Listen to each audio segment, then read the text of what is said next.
Hola, buenas tardes. Soy la docente Florencia Bailió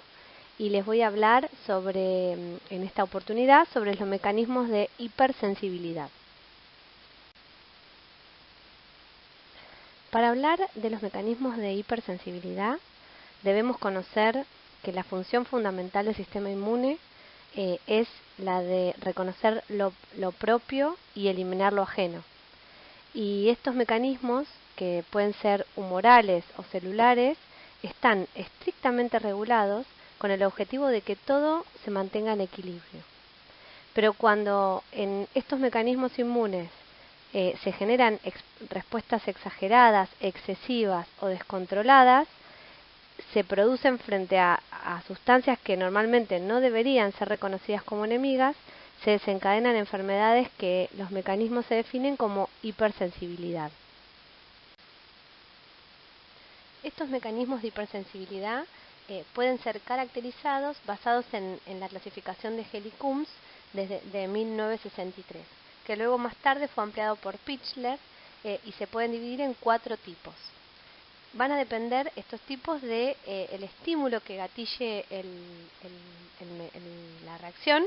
de las células que van a intervenir y de la liberación de citoquinas que acompañe ese contexto.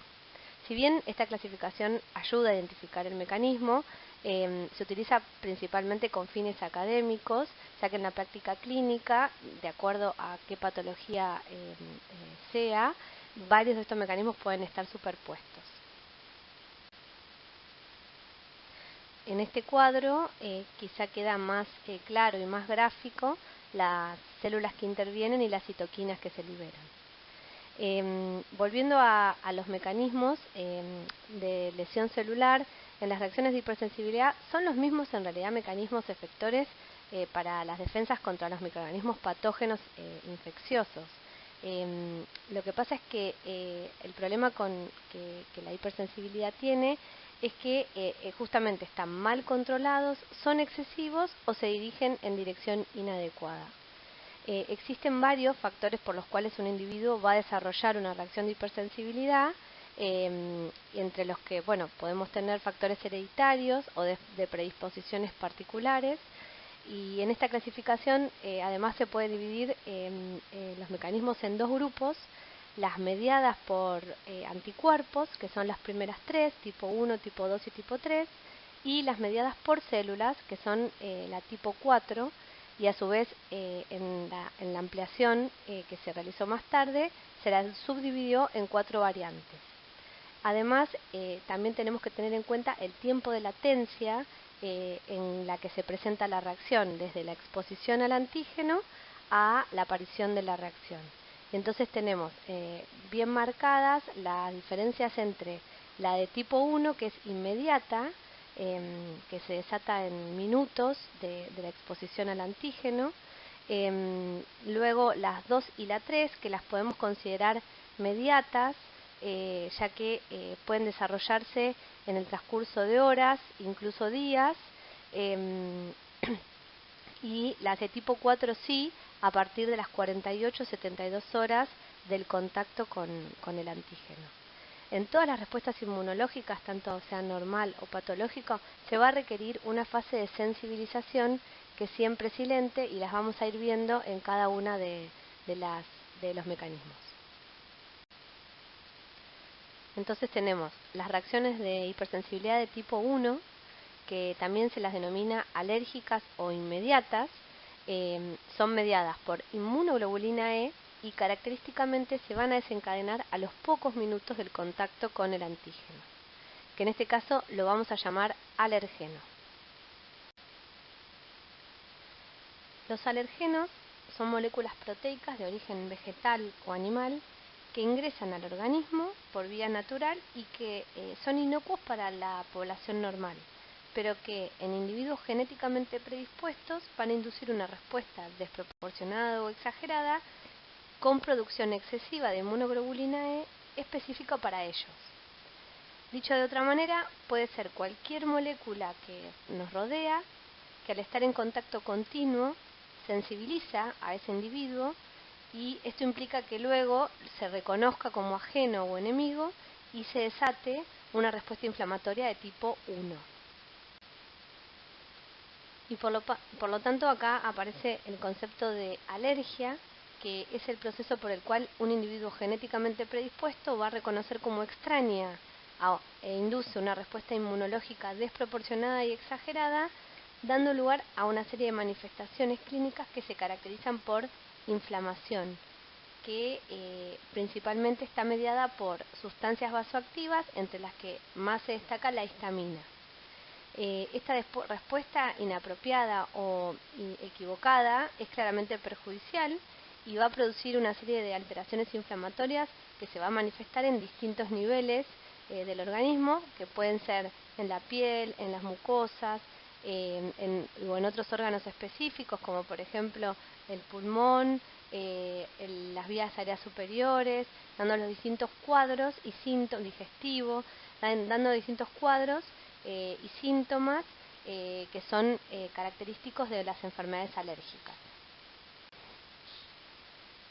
Y aquí también se desprende un concepto importante, que es el de atopía, que justamente es la condición de sintetizar inmunoglobulina E frente a alergenos ambientales. Esta condición o predisposición viene determinado genéticamente, pero a su vez requiere también de un contexto y de factores ambientales que lo hagan manifestar, ¿sí? Se sabe que con uno de los padres alérgicos el riesgo es del 30% de ser alérgico, y con ambos padres alérgicos ese riesgo aumenta al 50%. Sabemos actualmente que esta condición la tiene aproximadamente el 20% de la población a nivel mundial. En 1989, David Strachman propuso la hipótesis de la higiene,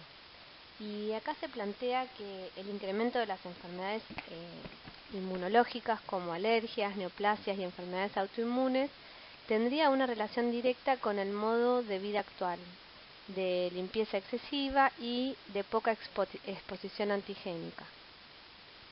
La hipótesis de la higiene se basa principalmente en conceptos de inmunidad innata y adaptativa, en la cooperación celular, en la diferenciación de TGLP1 o TGLP2, en citoquinas y en hipersensibilidad. Los estudios que la apoyan se han considerado como factores de prevención inmunoalérgicas. Es, por ejemplo, nacer en familias numerosas, el contacto temprano con animales domésticos, la lactancia materna, la exposición a pre y probióticos, la exposición a infecciones virales, y bueno, y por el contrario, y un montón de otras cosas, ¿no? Pero por el contrario, y menos amigable con la prevención de estas enfermedades, a las inmunizaciones excesivas, a la prevención de infecciones virales en la primera infancia, a la excesiva higiene y al consumo temprano de antibióticos, entre otros. Y para seguir un poco con la lógica de la hipótesis de la higiene, también tenemos que tener en cuenta esto del paradigma TH1-TH2, en donde, si bien el organismo siempre tiende al equilibrio, y bueno, y el sistema inmunológico tiene una fina regulación en todas sus mucosas, que determina que frente a antígenos inocuos del medio ambiente y antígenos provenientes de las bacterias saprófitas de la microbiota se genere un ambiente tolerogénico de no respuesta. La inducción de una respuesta activa o de tolerancia va a depender del procesamiento del antígeno, del contexto en donde se produce la presentación antigénica a los linfocitos T. Por lo tanto, un microambiente tolerogénico en situaciones de homeostasis lo va a constituir la producción local de citoquinas, que, como vemos en la diapositiva, deberán estar en equilibrio, como la interleuquina 10 y el TGF-beta, donde se van a generar linfocitos T regulatorios en lugar de linfocitos T efectores de una respuesta inflamatoria, ya sea TH1 o TH2. En los primeros años de vida, el sistema inmune es relativamente inmaduro, lo cual implica que quizá no se alcance un estado completo de tolerancia de tolerancia y que en algún momento esa balanza se incline para uno o para otro lado y predomine uno u otro perfil inflamatorio o de respuesta. Con el paso del tiempo y con el contacto con los antígenos del medio ambiente, el sistema inmune alcanzará un equilibrio y mantendrá esta balanza al mismo nivel. Y entonces cuando hablamos de una enfermedad alérgica, sabemos que el desequilibrio y la inflamación está en el tobogán que mostrábamos en el paradigma, está inclinada para un perfil de respuesta de tipo T helper 2, en donde van a predominar las interleuquinas 4, 5 y 13, que son las que van a desencadenar las distintas manifestaciones sobre las distintas células inmunocompetentes que van a formar parte de esta reacción, como los eosinófilos, los mastocitos y los efectos sobre los distintos órganos y sistemas, inhibiendo de esta manera el perfil inflamatorio de tipo T helper 1. Y volviendo un poco a la clasificación de Helicums del principio de la clase, esta respuesta entonces va a corresponder a un mecanismo de daño mediado por los linfocitos T helper 2 e inmunoglobulina E, que también está conocida como una respuesta de hipersensibilidad inmediata, como ya dijimos. Durante la fase de sensibilización se sintetiza la célula presentadora se pone en contacto con el alergeno, el antígeno, en este caso alergeno, se lo presenta al linfocito T helper 2 que estimula el linfocito B para que se diferencie en células plasmáticas productoras de inmunoglobulina E específica para ese antígeno que le dio origen. Por lo tanto, en un contexto de interleuquina 4, 5 y 13 principalmente. En una segunda exposición a ese mismo antígeno, esta inmunoglobulina E ya preformada o formada en el individuo, cuando nuevamente se pone en contacto con ese alergeno, se va a gatillar el mecanismo inmediatamente, uniéndose esa inmunoglobulina E específica a receptores mastocitarios que una vez que se activan van a liberar la histamina, que es la amina vasoactiva más importante en este tipo de reacción. A su vez, esta reacción se perpetúa generando además componentes de tipo interleuquinas y quimoquinas para eosinófilos, basófilos, más mastocitos y generar una reacción alérgica y una liberación a nivel sistémico en algunos casos. No solamente en el órgano en donde se produce el contacto, sino puede generar una reacción anafiláctica.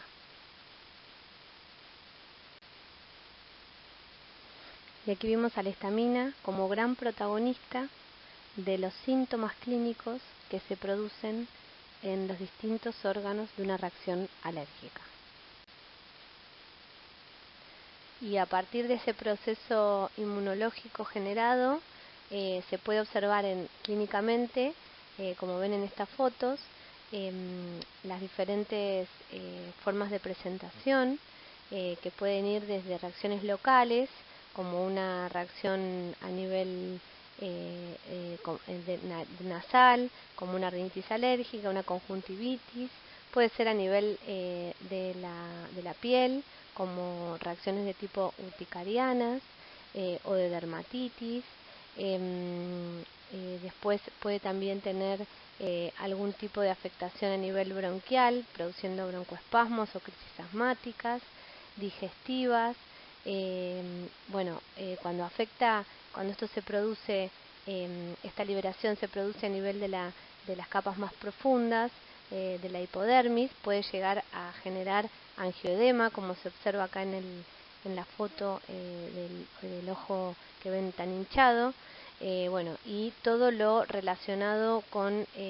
la posibilidad de que afecte a 2 o más sistemas y genera así una reacción fatal que puede llegar a terminar con la vida si en el caso de que no se actúe inmediatamente de urgencia, en el caso de anafilaxia. La última foto es la que, digamos, la que grafica esa situación, en donde cuando hay afectación de la vía respiratoria y hay un edema de la glotis, ahí se puede producir la muerte por asfixia. Es muy importante identificar el antígeno responsable de estas reacciones. Por lo tanto, para realizar el diagnóstico se requiere de una historia clínica minuciosa, con todo el relato y la sospecha de los probables alergenos,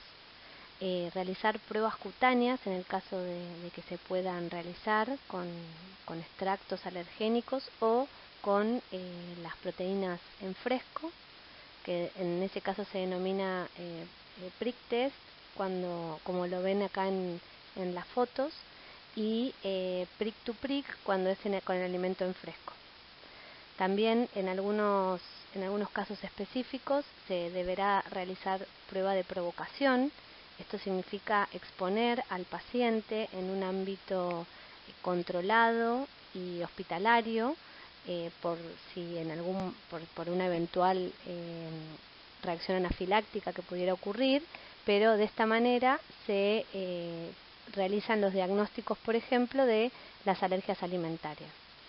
Es la única forma certera de poder aislar el alergeno responsable. Y también existen pruebas de laboratorio que se pueden llegar a solicitar, sospechando también, de acuerdo a la historia clínica, donde se pueden pedir las IgE específicas.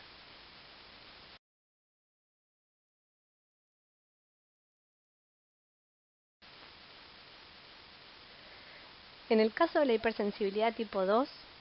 también corresponde a un mecanismo de daño de tipo humoral, en este caso mediado por inmunoglobulinas G o M, con capacidad para opsonizar las células, reclutar leucocitos y activar el complemento, gatillando así una respuesta inflamatoria que terminará con destrucción de células o tejidos. Los anticuerpos pueden estar dirigidos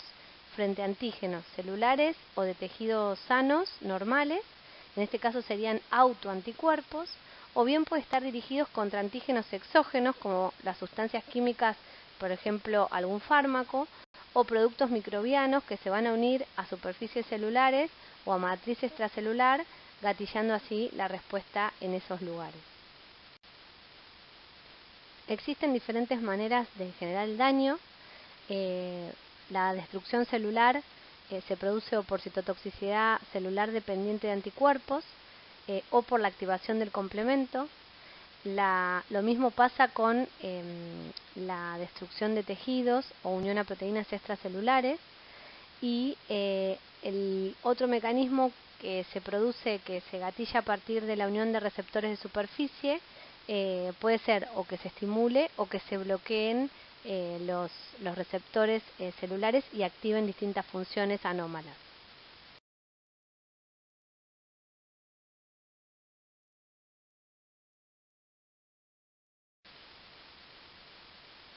Y como habíamos dicho anteriormente, una de las formas de destrucción de células y tejidos a partir de este mecanismo inmunológico se inicia cuando un antígeno se deposita en la superficie celular o en la matriz extracelular del tejido, y a partir de ahí pueden pasar diferentes cosas o todas a la vez.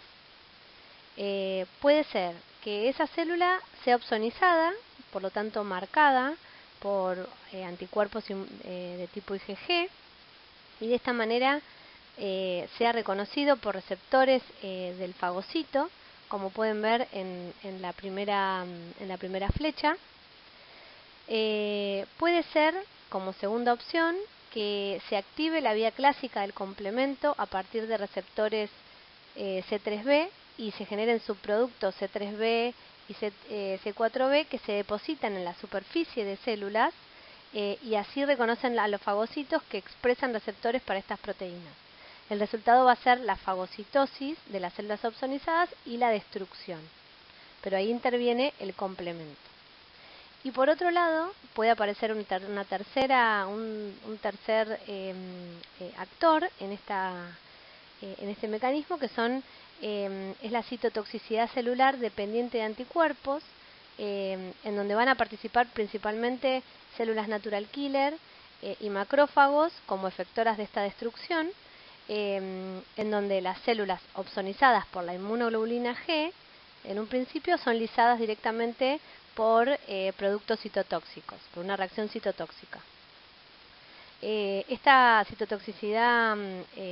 celular mediada por anticuerpos no solo está efectuada por los natural killers, sino que otras células también la pueden generar, como los leucocitos, monocitos, neutrófilos y eosinófilos, también pueden tener este tipo de mecanismo. Y bueno, y esto resultaría de gran importancia cuando la diana es demasiado grande. Esto generalmente se da cuando el antígeno es demasiado grande para la ingestión por el fagocito, como es el caso, por ejemplo, de los parásitos, que tienen gran tamaño, o en el caso también de los tumores sólidos. Y como ven en esta diapositiva, y habíamos dicho anteriormente, estos anticuerpos específicos pueden también atacar o ir en contra de antígenos celulares y tisulares. Entonces se depositan en los tejidos y producen la lesión inflamatoria local, se unen a las células y promueven la destrucción e interfieren las funciones normales y generan la inflamación y la lesión del tejido en general. Acá también hay participación del complemento, se activa el complemento localmente por la vía clásica. Por un lado se van a producir las fracciones opsonizantes C3b y C4b, como habíamos dicho antes, pero por otro también se van a activar fragmentos proinflamatorios como C3a y C5a, que son anafilotoxinas, que van a incrementar la permeabilidad capilar y van a fomentar la llegada de más células inflamatorias como macrófagos, neutrófilos y mastocitos, que van a liberar sustancias que van a seguir generando más daño. Y por último, otra de las posibilidades del mecanismo de tipo 2 de hipersensibilidad es también considerado cuando los anticuerpos que están circulantes ejercen acciones funcionales sobre determinados receptores, actuando como agonistas o como antagonistas. Y de esta manera van a desencadenar una respuesta anormal en el tejido. Dos ejemplos bien claros de esta forma, digamos, de reacción de hipersensibilidad son el bloqueo del receptor de acetilcolina en la miastenia gravis o la estimulación de receptores de la tirotrofina en la enfermedad de Graves, en donde no hay reacción inflamatoria ni daño tisular, pero sí una patología que genera trastornos neuromusculares y metabólicos respectivamente.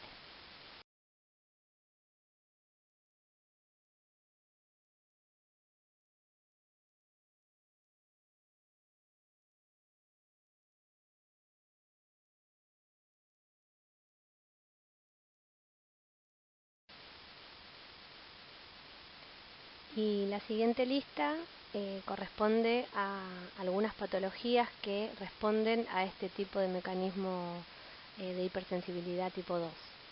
Las reacciones transfusionales, reacciones a fármacos,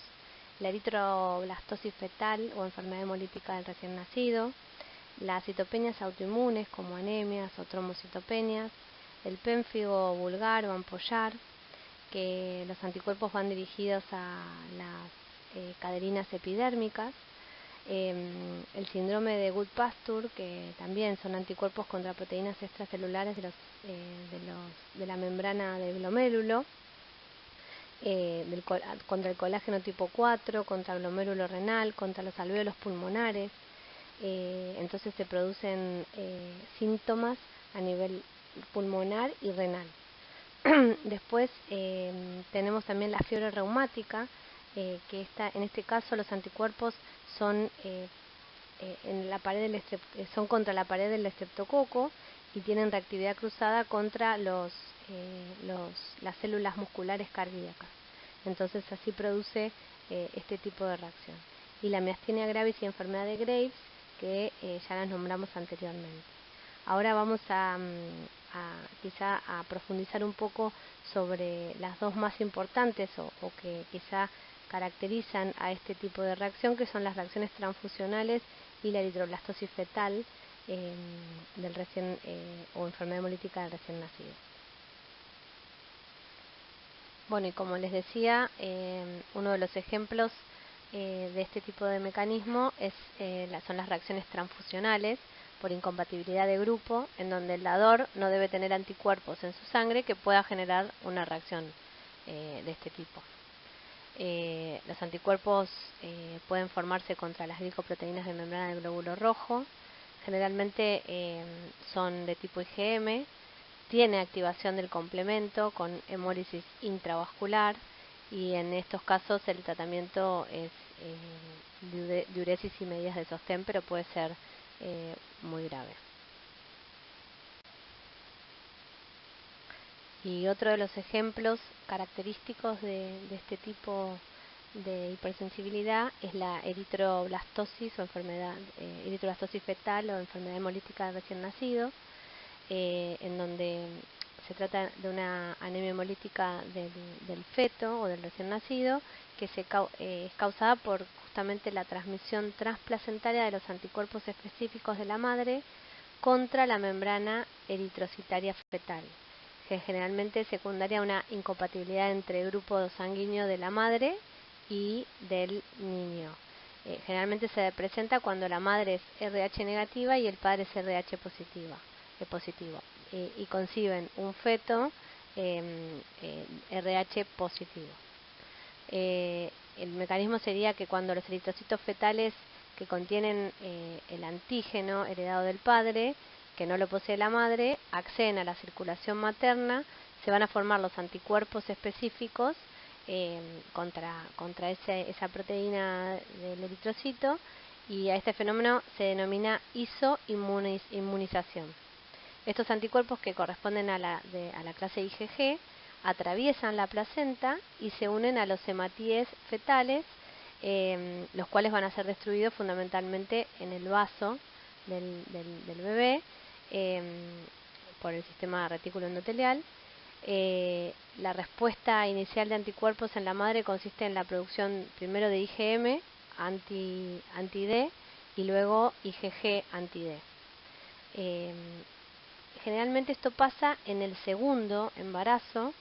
ya que en el primero se produce la sensibilización materna para que la enfermedad ocurra en el segundo niño.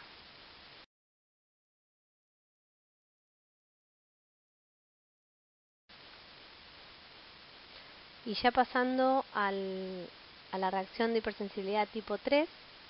en este tipo de respuesta inmunológica, las inmunoglobulinas formarán complejos inmunes o inmunocomplejos con un antígeno soluble que esté en circulación, y a diferencia del mecanismo anterior, estos complejos se encuentran en la sangre. Entonces el daño tisular va a depender de los sitios en donde estos inmunocomplejos se depositen y no tanto del origen del antígeno que lo gatilla. Como observamos en la diapositiva, una vez que se forma el inmunocomplejo, se comienzan a generar gránulos abultados de antígeno. En este caso se depositan en el endotelio como complejos inmunes y van a activar la cascada de la coagulación y del complemento, y activan así a los leucocitos de un modo similar a lo descrito en el mecanismo tipo 2. Se van a producir anafilotoxinas como la C5A, que va a llevar a la activación endotelial, estimulando mastocitos que van a liberar aminas vasoactivas, y también aumentan la permeabilidad capilar, que favorece el mayor depósito de complejos y aumenta el flujo de polimorfonucleares en esa zona. Estas células que están activadas van a liberar enzimas proteolíticas, mediadores lipídicos, citoquinas, que van a terminar en el daño del vaso sanguíneo y se va a manifestar clínicamente como una vasculitis, una artritis, una nefritis o serositis, de acuerdo a el órgano que afecte. Cabe destacar que en este tipo de hipersensibilidad tardan tiempo en formarse los anticuerpos, por lo tanto, como les había dicho al principio,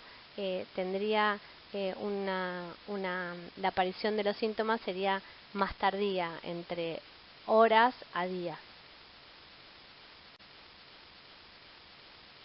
Aquí también son varias las diferentes patologías que podemos encontrar que responden a este tipo de mecanismo inmunológico. Generalmente los ejemplos con antígenos exógenos son las vasculitis asociadas a infecciones por virus, por ejemplo en la hepatitis B, donde los inmunocomplejos van a estar formados por antígenos de superficie del virus y anticuerpos antiantígenos de superficie. Pero bueno, existen otras infecciones como puede ser la lepra, el paludismo, el dengue, la endocarditis infecciosa por estáfilo. En este caso, el mecanismo por inmunocomplejos hay que pensarlo. Como la patología, digamos, más relevante en este tipo de mecanismo está el lupus eritematoso sistémico, en donde es la enfermedad más emblemática, ya que se generan autoanticuerpos que reconocen proteínas ubicuas como el ADN o las nucleoproteínas, y las manifestaciones clínicas principales van a ser de tipo artritis, serositis, nefritis y vasculitis por acumulación de inmunocomplejos en estos sitios donde existen capilares muy pequeños. También pueden producir este tipo por este tipo de mecanismos se puede producir a partir de la inhalación de productos antigénicos aerosolizados. Es también característica la alveolitis alérgica extrínseca o pulmón del granjero o pulmón del cuidador de pájaros, en donde pasa exactamente lo mismo que describimos previamente, pero a nivel alveolar. Y reacciones por fármacos, la enfermedad del suero, que luego la vamos a desarrollar para poder también ponerlo en práctica cuando completemos el módulo. Algunos fármacos pueden desencadenar vasculitis por este tipo de hipersensibilidad, como la cefalexina, la amoxicilina, los beta-lactámicos, los AINES, diuréticos, etcétera. Y en este cuadro aparecen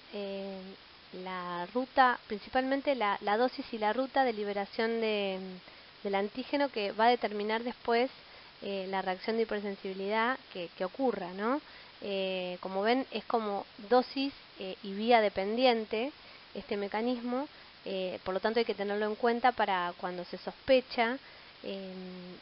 poder asociarlo con alguna práctica que se haya realizado, o endovenosa o subcutánea o inhalatoria, para después tener en cuenta los tiempos de latencia y la asociación con el antígeno. Hay distintos factores que favorecen el depósito de complejos inmunes, porque si bien en toda respuesta inmune normal se generan inmunocomplejos, estos son rápidamente retirados de la circulación y no producen daño. Cuando se forman, cuando pasan este tipo de reacciones de hipersensibilidad, es cuando se forman en cantidades excesivas que sobrepasan la capacidad normal para la eliminación, que tienen que ver quizá más o también con otras características del antígeno, como pueden ser el tamaño, en donde los complejos inmunes más grandes son rápidamente fagocitados por los macrófagos, mientras que los menores quizás tienen mayor tendencia a depositarse y a mantenerse en circulación y generar los anticuerpos. Y además también la presencia de antígenos de tipo catiónico la composición química es importante, ya que bueno, estos van a unirse con mayor avidez a los componentes aniónicos de las membranas basales glomerulares y de los vasos sanguíneos, entonces tienden a depositarse y a generar el daño. Y en este gráfico se puede observar la reacción de Artus o fenómeno de Artus, que es un poco el resumen de lo que venimos charlando de este tipo de reacción inmunológica por formación de inmunocomplejos a partir de que el antígeno es inoculado por vía intradérmica. En este caso acá se produciría una inflamación local que es la consecuencia de esto que se inicia con el ingreso del antígeno al tejido celular, a la hipodermis, y la producción de anticuerpos específicos contra ese antígeno y el despliegue de toda la inflamación que se produce a nivel local, donde vamos a observar una especie de pápula o reacción local inflamatoria a partir de esa inyección. Bueno, y siguiendo esta línea de pensamiento en donde el tipo 3 de hipersensibilidad va a depender tanto de la dosis como de la vía de llegada del antígeno. El fenómeno de Artus habíamos dicho que era con pequeñas dosis de antígenos y aplicados por vía intradérmica o hipodérmica, ¿no? Donde del producto de la inflamación, de esa inflamación, iba a ser a nivel local. En este caso, cuando hablamos de enfermedad del suero, hablamos de grandes dosis de antígeno o administradas por vía sistémica, endovenosa o parenteral, en donde la producción de inmunocomplejos va a ser generalizada en respuesta a este antígeno y va a producir síntomas a nivel sistémico, tanto a nivel vascular, produciendo vasculitis, renal, provocando nefritis, articular, produciendo artritis. Y de esta manera tenemos la clínica de la característica que caracteriza la enfermedad del suero.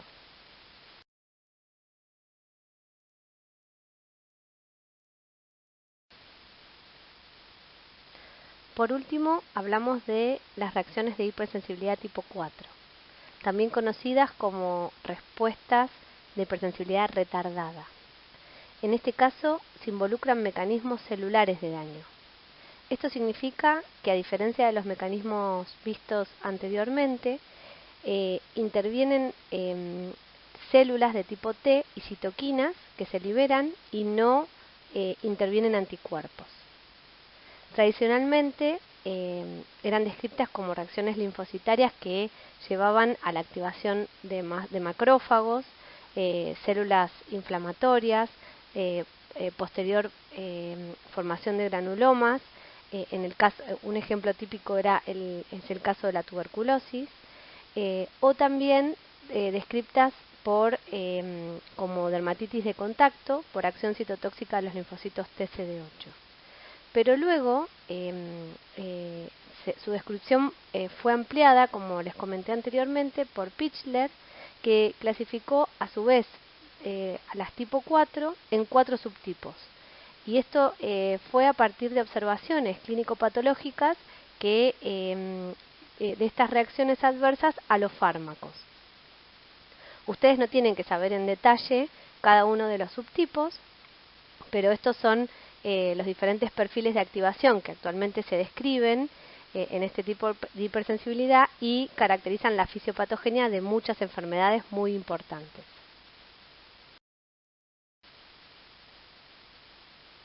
Como en la mayoría de las reacciones de hipersensibilidad,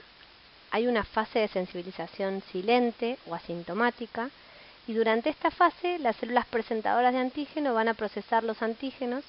y en este caso los presentan a los linfocitos TCD4.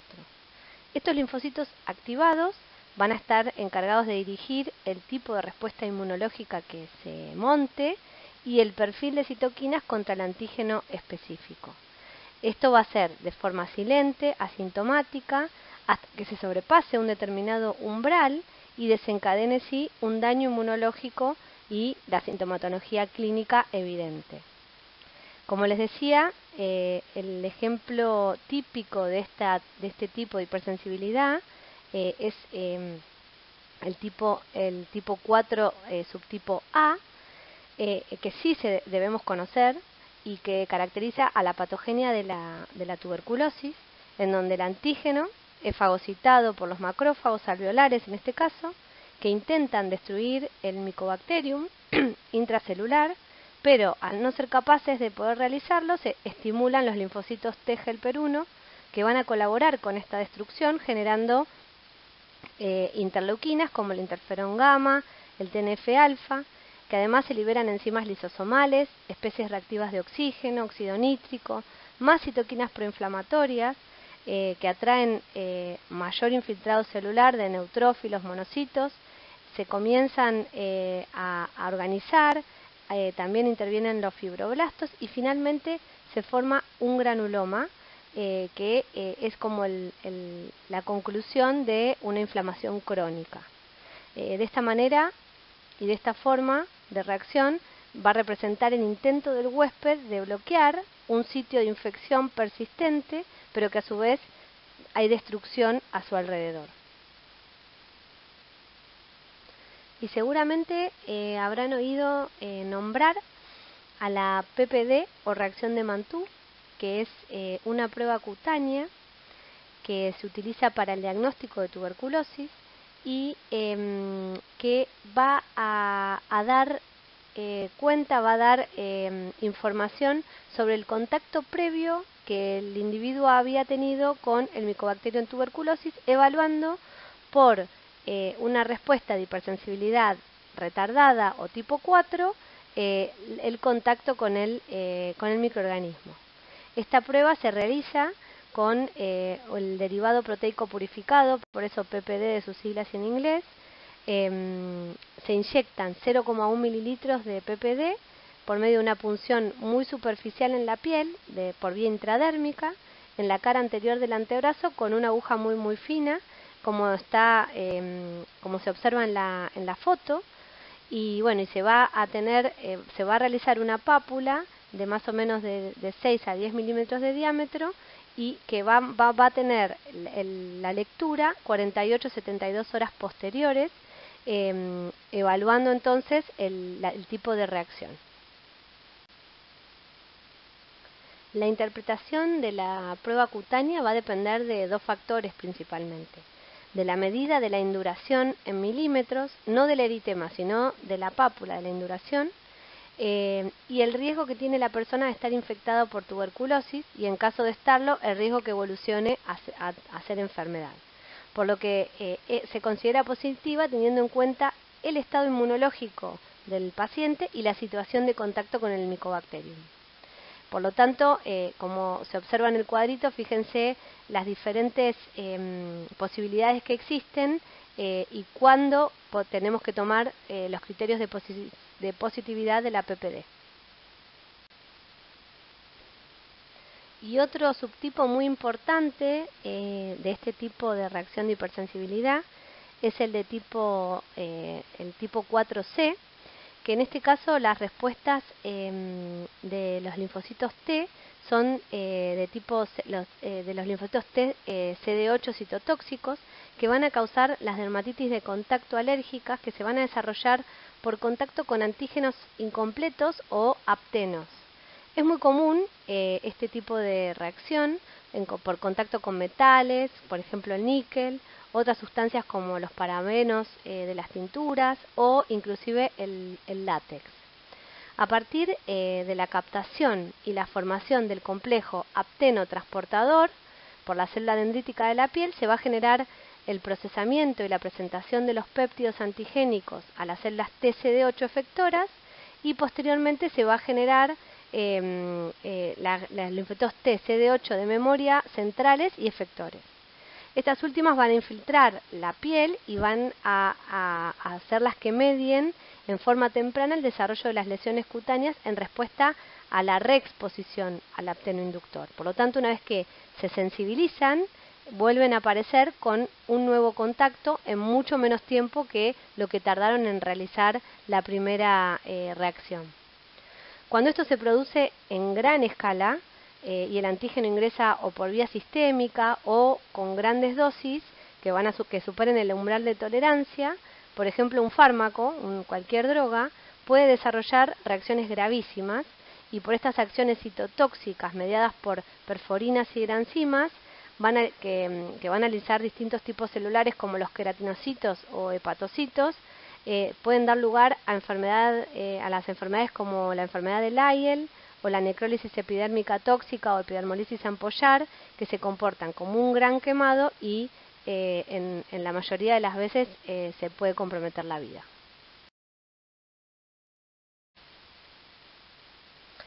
Y esto es un poco para que vean a modo práctico, pero bueno, es resorte del alergoinmunólogo realizar estas pruebas. Son los test del parche, en donde son la forma de hacer diagnóstico de las reacciones de tipo 4 de tipo dermatitis de contacto. Como ven, se ponen en la espalda distintos compuestos que son sospechosos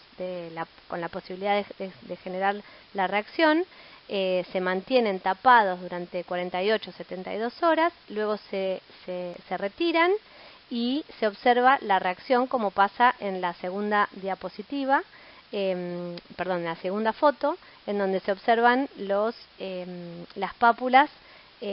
mucho más eritematosas y con la reacción en el lugar del contacto con el antígeno reactivo. Y por último, acá les dejo una diapositiva con el resumen de las patologías más importantes inmunoalérgicas en muchos casos de enfermedades por hipersensibilidad tipo 4, que como habíamos dicho, la tipo 4A, la más importante y la que no deben dejar de conocer, es la de la tuberculosis. Después hay otras enfermedades de tipo granulomatosas o que tienen este mecanismo implicado en su fisiopatogenia, como la enfermedad inflamatoria intestinal, enfermedad de Crohn o colitis ulcerosa, pueden responder a este tipo de hipersensibilidad. La tipo 4B, si bien no la desarrollamos durante la charla, sepan que es la que, además de los linfocitos, el perfil de linfocitos que se activa es un perfil de linfocitos T helper 2, en donde hay aumento de todas las que son las citoquinas de tipo inflamatorias, interleuquina 4, 5, 13, y un perfil de respuesta eosinofílico con células eosinófilas, y hay enfermedades que tienen esta fisiopatogenia, enfermedades importantes como el asma eosinofílica o enfermedad de Churg-Strauss, o enfermedades de tipo sistémicas, generalmente producidas por fármacos como el síndrome de Dress. Bueno, y después, como dijimos, la tipo 4C, acá la que nosotros debemos conocer y saber cuáles son sus intermediarios, es la dermatitis por contacto, pero sepan que hay grados mayores como la epidermólisis ampollar o la enfermedad de Lyell. Y por último la tipo 4D, que tampoco se desarrolló durante la clase, que corresponde a inflamaciones de tipo neutrofílicas, que se observan en la pustulosis exantemática aguda o enfermedad de Ajep, o en la enfermedad de Behçet, donde los linfocitos producen citoquinas CXL8 y atraen neutrófilos, y se producen este tipo de formas clínicas. Bueno, y si ya llegaron hasta el final, espero que no hayan quedado hipersensibles, y les agradezco por su atención.